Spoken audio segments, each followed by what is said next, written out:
Hey everyone, welcome back to Robotics. I hope you guys are doing well. Today we're going to have our 10th lecture on Jacobians.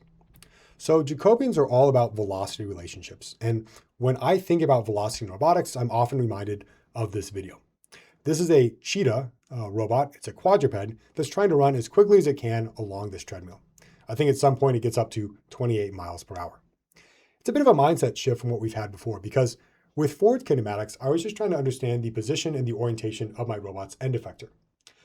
But now I'm starting to wonder, well, if I move these different joints, what's going on with that end effector? How quickly is it moving? In what directions is it moving? Can I write its velocity? Maybe looking at this video as an example, if I move the different links along this leg, how quickly is that foot moving along the treadmill? Well, to answer that question, we need to understand what is the Jacobian matrix, and that's what we'll cover in today's lecture. I'm going to start off by just explaining what is a Jacobian, and I'll start going through the process of how we derive this Jacobian matrix. We won't be able to complete the derivation, but we'll get at something interesting called an adjoint operator. And I'll end this lecture by explaining what are these adjoints.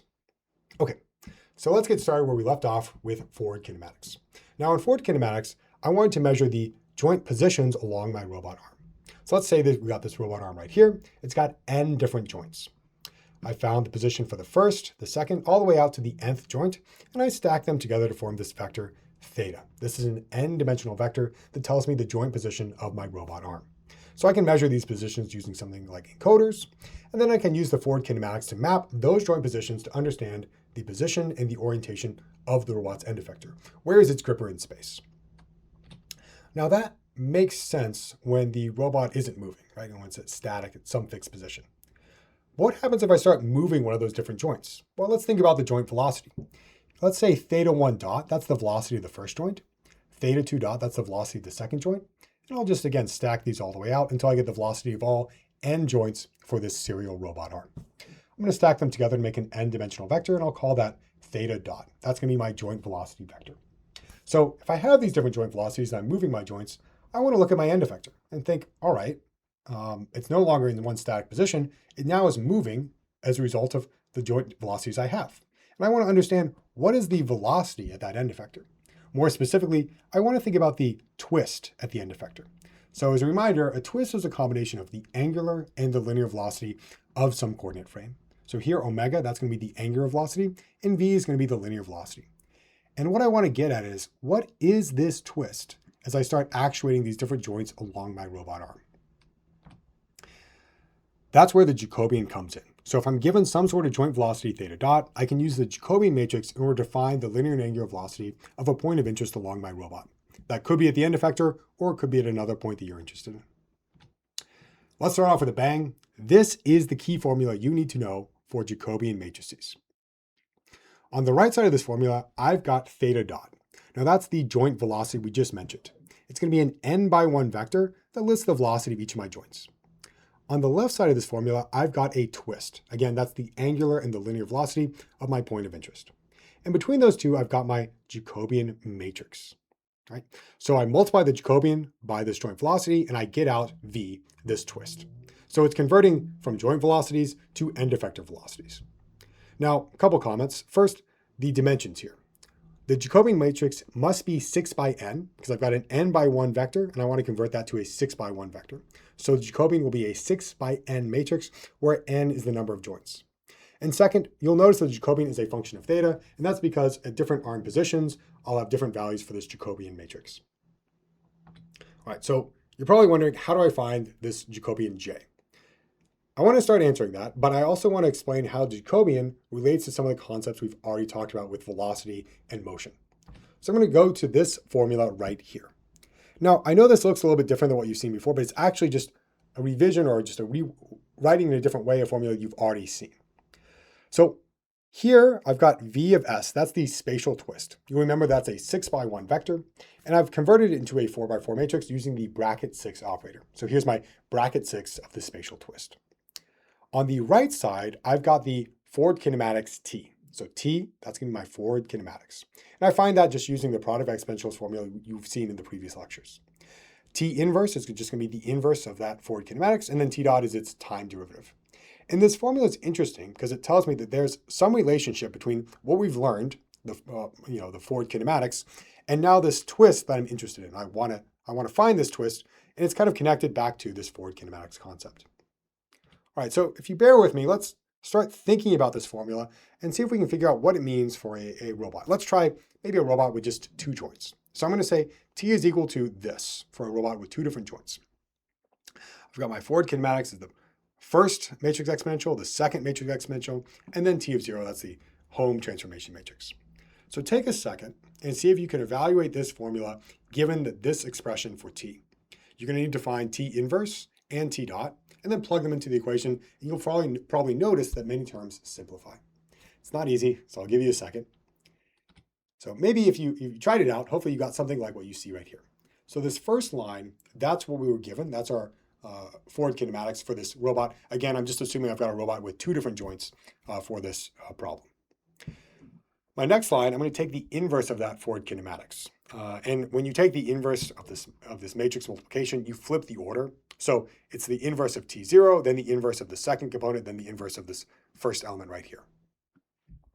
Just a reminder, you flip the order when you take the inverse. Okay, then on this third line, I've got T dot, and this one's a little bit trickier. Here I need to take the time derivative of my forward kinematics. So to do that, I need to understand what terms depend on time. It's going to be theta, right? Because as my robot moves in space, the joint values change. So theta 1 depends on time, and theta 2 also depends on time. So when I'm taking this time derivative, I need to highlight these different theta values. If you look at this expression, I'll use the chain rule, and I'll end up with what you see right here. In this first term, I've got theta 1 dot, and in the second term, I've got this theta 2 dot. Okay, so that's the first part. I've got T inverse and T dot, and I just want to plug them back into this formula right here and see what I can find for my twist V. So I'll do that in the next line. I'll take T dot and T inverse, multiply them together, and I get this very messy looking equation, right? So it's kind of nice I picked a robot with just 2 joints, right? We tried to keep it as simple as we could. The nice thing though is once you start looking at this equation, you'll notice that many things cancel out. So I've got T0 times T0 inverse, so these will cancel. I've got the matrix exponential of S2 times the matrix exponential of negative S2. Okay, these will cancel, and so on until you're left with just the bracket S1 times theta 1 dot for this first term. The second term also has some cancellations here, and you're left with just what you see right here. So going from the first line to the second line, I'm just looking at some of the values that cancel out in these matrices, and I end up with this.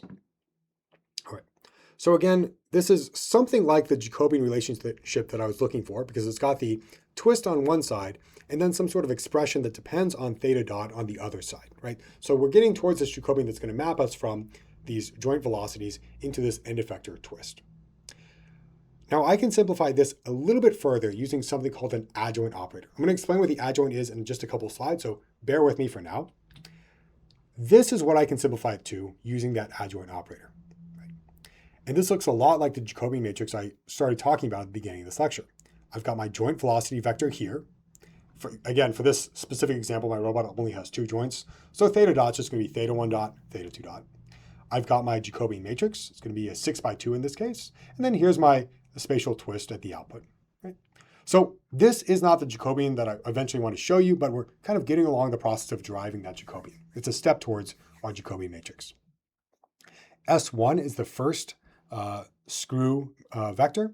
S2 is the second screw vector. And then, I've got this other thing in here, this AD, whatever.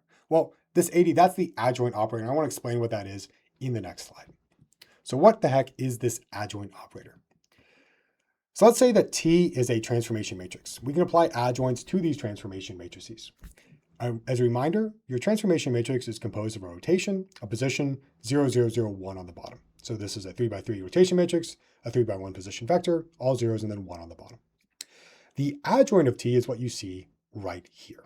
Right? So in the top left, I'm going to have a rotation matrix. The top right, I'm going to have a 3x3 matrix of all zeros. In the bottom right, I've got the rotation matrix again, and then I've got bracket P times R.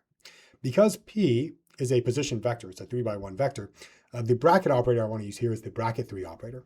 And so I'm going to have bracket P times R to get another 3x3 matrix. Overall, this means that the adjoint of T is going to be a 6x6 matrix. Okay? So you can take any transformation matrix T, you can take the adjoint of that using the definition right here. So you just split the T into its components, R and P, and you can use those to find your adjoint of the transformation matrix. Adjoints have a couple of useful properties. Number one, The inverse of an adjoint is equal to the adjoint of the inverse transformation matrix. So if you got the adjoint of T, the inverse of that entire thing, that's equal to the adjoint of the inverse transformation matrix.